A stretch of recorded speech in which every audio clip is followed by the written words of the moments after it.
नमस्कार। Welcome to Insights by Riddhi. आज मैं आप सबके साथ एक बहुत ही इंटरेस्टिंग चीज शेयर करने वाली हूँ। नंबर 1 से लेकर नंबर 9 अगर बात करें तो किस तरह के पर्सनालिटी ट्रेट्स आप देख सकते हैं just by looking at their date of birth. इसमें आज हम प्लैनेट के बेसिस पे नहीं स्टडी करेंगे, बट नंबर फॉर्मेशन के बेसिस के ऊपर हम स्टडी करेंगे कि क्या क्या कैरेक्टरिस्टिक्स आपकी पर्सनालिटी में हो सकते हैं according to the your date of birth, the way we write the numbers, उसके बेसिस पे। And this is very interesting, जिस तरह से नंबर लिखे जाते हैं और जो इम्पैक्ट वो आपकी पर्सनालिटी में डालते हैं, uh, उसका आपके जो प्लैनेट की मूवमेंट होती है और जो प्लैनेट का इन्फ्लुएंस होता है उसमें बहुत ही अच्छा एक कोऑर्डिनेशन भी होता है। तो स्टार्ट करते हैं नंबर 0 से। यस, आज मैं 1 से लेके 9 नहीं, बिकॉज जब हम शेप्स और नंबर्स की बात करते हैं तो 0 also holds a very important position. 0 अपने आप में एक कंप्लीशन का नंबर है, तो आज हम 0 से स्टार्ट करेंगे because we can not ignore 0। जिसके भी डेट ऑफ बर्थ में 0 आता है लास्ट में, जैसे अगर 10 है, 20th है, 30th है, एंड हो रहा है आपका 0 से, तो आप देखिए 0 जो होता है वो पूरा एक सर्कल एक जगह से शुरू होता है और वहां पे खत्म होता है। तो ये कंप्लीशन का नंबर है कहीं ना कहीं, ये फ्लेक्सिबिलिटी का नंबर है। ऐसे लोग काफी ज्यादा फ्लेक्सिबल तो होते ही हैं, साथ में इनके अंदर अपनी चीज को कंप्लीट करने के लिए भी एक एंथुजियाज्म होता है।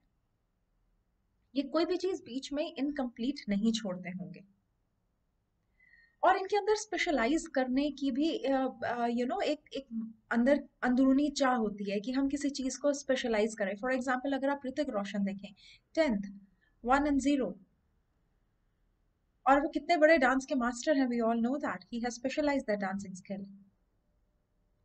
अब बात करते हैं नंबर 1 की। नंबर 1 इज, हम किस तरह से हम लिखते हैं, see number 1 is like a standing line, straight, it stands upright.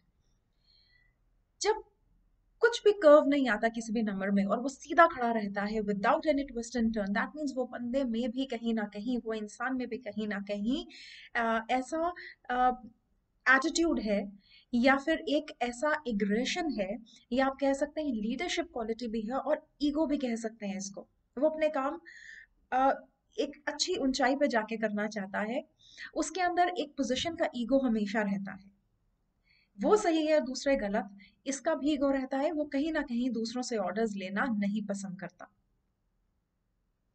वहीं अगर हम नंबर 2 की बात करें, तो आप नंबर 2 देखेंगे, एक लूप फॉर्म होता है ऊपर और नीचे, फिर वो एक एक लाइन के साथ हम उसको कनेक्ट करते हैं, एक स्ट्रोक है basically, so it's a loop and a stroke. तो नंबर 2 के जो लोग होते हैं, ये जो लूप है ना, ये फ्लेक्सिबिलिटी देता है, ये इमोशंस देता है बहुत ज्यादा। ऐसे लोग बहुत ज्यादा इमोशनल होंगे। अगर ये दो नंबर आपके डेट ऑफ बर्थ में है, चाहे तो पर्सनालिटी नंबर में या फिर डेस्टिनी नंबर में, या फिर आपके डेट ऑफ बर्थ में कहीं पे भी अगर नंबर 2 आ रहा है, तो आप देखना ये ऐसे लोग बहुत ज्यादा इमोशनल होते हैं, सेंसिटिव होते हैं, और अपनी बात भी बहुत अच्छे ढंग से सामने वाले को एक्सप्रेस कर सकते हैं। जहाँ पे बहुत ज्यादा इमोशंस की जरूरत होती है, उस जगह पे ये बहुत अच्छे से अपने आप को एक्सप्रेस कर पाते हैं, दूसरे के इमोशंस भी बहुत अच्छे तरह से समझ पाते हैं। नंबर 3 की बात करेंगे। नंबर 3 में दो लूप्स हैं, ऊपर और नीचे। और नंबर 3 की एक और क्वालिटी है, ये कहीं ना कहीं न्यूमरोलॉजी से भी कनेक्ट होता है, कि नंबर 3 जो है वो नंबर 1 और नंबर 2 का मिक्सचर है। नंबर 3 के अंदर दोनों पर्सनालिटी के ट्रेड्स होंगे, कहीं ना कहीं उसके अंदर ईगो होगी, बिकॉज है तो ये अपराइट नंबर, तो कहीं ना कहीं उसके अंदर ईगो भी होगी, साथ ही साथ उसके अंदर दूसरे को समझने के इमोशंस भी होंगे। अब बात करते हैं नंबर 4 की। नंबर 4 किस तरह से लिखा जाता है? नंबर 4 इज लाइक, काफी ज्यादा एजेस हैं इस नंबर में, और शार्प एजेस हैं, और इसकी पोजीशन कुछ इस तरह से होती है कि जैसे कोई अब एक एक टांग पे टांग रख के जिस तरह से बैठा होता है, when we are very confident and very comfortable with our knowledge, या फिर अपने एनवायरनमेंट में बहुत ज्यादा हम कंफर्टेबल होते हैं और कॉन्फिडेंट होते हैं, normally then we sit in this posture. तो ऐसे लोग जो होते हैं वो बहुत ही ज्यादा ब्रिलियंट होते हैं, normally they have answers to all the questions. साथ ही साथ थोड़ा सा एग्रेशन तो इनमें भी देखने को मिलता है, वो भी तब जब इनकी हिसाब से कोई बात ना हो तो। नंबर 4 वाले लोग जो होते हैं वो कहीं ना कहीं प्लानिंग में, रिसर्च वर्क में बहुत ज्यादा अच्छा कर पाते हैं। अब बात करेंगे हम नंबर 5 की। जिस तरह से ये नंबर लिखा जाता है 5, उसका एज भी है और नीचे एक कर्व भी है। इसका मतलब ये है कि ऐसे लोग फिजिकली तो बहुत ज्यादा स्ट्रांग होते हैं, इनकी मेंटल एबिलिटी भी काफी अच्छी होती है, कहीं ना कहीं थोड़ा ईगो भी रखते हैं। इनको अपने ऊपर बहुत कॉन्फिडेंस होता है, जैसे हमने फोन में पढ़ा एजेस हैं, तो ऐसे एक एज तो 5 में भी फॉर्म हो रही है और नीचे आके फिर वो कर्व होता है। दैट मीन्स फ्लेक्सिबिलिटी भी है, जिस तरह के हम एनवायरनमेंट में बैठेंगे वैसे हो जाएंगे, लेकिन कभी कभी बहुत ज्यादा इक्विस्टिक हो जाते हैं, कभी कभी अपनी बात पे बहुत ज्यादा अड़ जाते हैं। जहां पे भी मेंटल और फिजिकल बैलेंस बनाने की बात होती है वहां पे ये लोग बहुत अच्छा करते हैं। They are like power house of energy. इनको ग्राउंड में बहुत इंटरेस्ट होता है, ये बहुत ज्यादा खेलना पसंद करते हैं, और इनकरेज भी करना चाहिए। अगर कोई बच्चा है 5 नंबर का तो इनकरेज करना चाहिए पेरेंट्स को कि वो फिजिकल एक्टिविटी में ज्यादा से ज्यादा इन्वॉल्व हो। ये चीज अगर आप ध्यान देंगे, तो मैंने अपने न्यूमरोलॉजी में जब पर्सनालिटी डिस्कस की थी अकॉर्डिंग टू प्लैनेट्स, वहां पे भी ये बात बोली थी। So this is how planets and the way we write the numbers, they are in sync. So that is why I said it is very interesting. अब मूव करते हैं नंबर 6 पे। नंबर 6 इज लाइक, आप curve से start करते हैं, नीचे आके एक लूप फॉर्म हो जाता है, it closes at the end, नीचे आके वो लूप हो जाता है।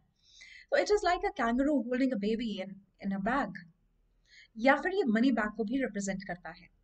जो 6 होता है वैसे भी वो शुक्र का नंबर है, वीनस का नंबर है, विच अट्रैक्ट्स वेल्थ। ऐसे लोग मासेस को बहुत ज्यादा अट्रैक्ट करते हैं, लोग बहुत अट्रैक्टेड रहते हैं ऐसे लोगों से। ये मीडिया लाइन में बहुत अच्छा कर सकते हैं। इनको लग्जरीज तो पसंद होती है, बिकॉज वेल्थ बैग है ना, तो लग्जरीज भी पसंद होती है और पैसा अट्रैक्ट भी करते हैं। इनको कभी फाइनेंशियल प्रॉब्लम शायद ही रहती होगी। अब बात करेंगे नंबर 7 की। अगर आप नंबर 7 का फॉर्मेशन देखें, तो number 7 starts with a line, हल्का सा कर्व, और फिर नीचे का उसका बॉडी। सो दैट मीन्स जो उसका अपर जो हेड एरिया है, दैट इज थोड़ा सा लोअर बॉडी से थोड़ा सा बड़ा है। अब 7 के क्या ट्रेट्स हैं? 7 केतु को रिप्रेजेंट करता है, केतु का नंबर है, but we are not talking about planets here. अगर हम 7 की बात करें simple on the basis of the way we write the number, उसमें इसका जो हेड एरिया है दैट इज वेरी स्ट्रॉन्ग। तो 7 जो है वैसे भी वो मिस्टीरियस नंबर है। तो 7 वाले जो लोग होते हैं, 7 वाले लोग दिमाग की चीजों में बहुत अच्छा परफॉर्म करते हैं। उनकी मेंटल एबिलिटीज उनको यूज करने का बहुत मन होता है। हाँ, कई बार सामने वाले का दिमाग अच्छे से खा जाते हैं, बिकॉज ऑफ कोर्स की 7 की कुछ ऐसे ट्रेट्स हैं जहाँ पे वो उसको ऐसा बनाता है कि सामने वाले से वो सारी इंफॉर्मेशन सीख करने की कोशिश करते हैं। पर ये मेंटल, जहाँ पे भी आपका मेंटल एबिलिटी होगी, जहाँ पे भी आपका मेंटल वर्क होगा, उस एरिया में 7 वाले लोग बहुत अच्छा करते हैं। अब बात करते हैं नंबर 8 की। नंबर 8 अगर आप देखें, लूप तो है, ऊपर भी है और नीचे भी है, ये क्लोज हो जाता है। ठीक है, ये जो 8 है नंबर, दिस इज कुछ भी बोले, कोई भी प्लैनेट को रिप्रेजेंट करे, but this is kind of, I I like this number. Number 8 जो है वो इन्फिनिटी को भी रिप्रेजेंट करता है। जब आप उसको ऐसे लिटाते हैं, नंबर 8 को ऐसे अगर आप स्लैंट करते हैं, तो वो इन्फिनिटी का सिंबल बन जाता है। नंबर 8 की खास बात ये है, दो लूप्स हैं। देखिए, तो इंसान मटेरियलिस्टिक लाइफ और स्पिरिचुअल लाइफ के बीच में कहीं ना कहीं फंसा रह जाता है। इसी वजह से इनकी लाइफ में बहुत ज्यादा स्ट्रगल्स भी आते हैं, कोई भी चीज इनको बहुत आसानी से नहीं मिलती। अगर ये अपना स्पिरिचुअल पाथ बहुत क्लियर कर लें, अपना स्पिरिचुअल पाथ बहुत ज्यादा आगे ले जाए, तो उनको मटेरियलिस्टिक चीजें भी उतनी ही जल्दी से मिलती हैं। लेकिन शर्त यह है कि पहले इनका जो स्पिरिचुअल एस्पेक्ट है वो स्ट्रांग होना चाहिए। अगर ये अदर वे राउंड करने की कोशिश करेंगे, तो वहां कहीं ना कहीं ये मार खाते हैं और इनकी लाइफ में स्ट्रगल्स आता है। अगर आप 9 नंबर की बात करें, अब 9 नंबर 8 के बाद 9 आएगा, तो 9 भी 7 की तरह it has a head area.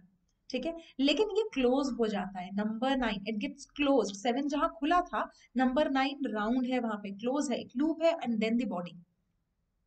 तो नंबर 9 मतलब कि ये ह्यूमैनिटी से रिलेटेड नंबर है, बहुत ज्यादा फ्लेक्सिबल, बहुत ज्यादा सबसे पहले दूसरे का सोचने वाले, इस तरह के लोग मिलेंगे आपको।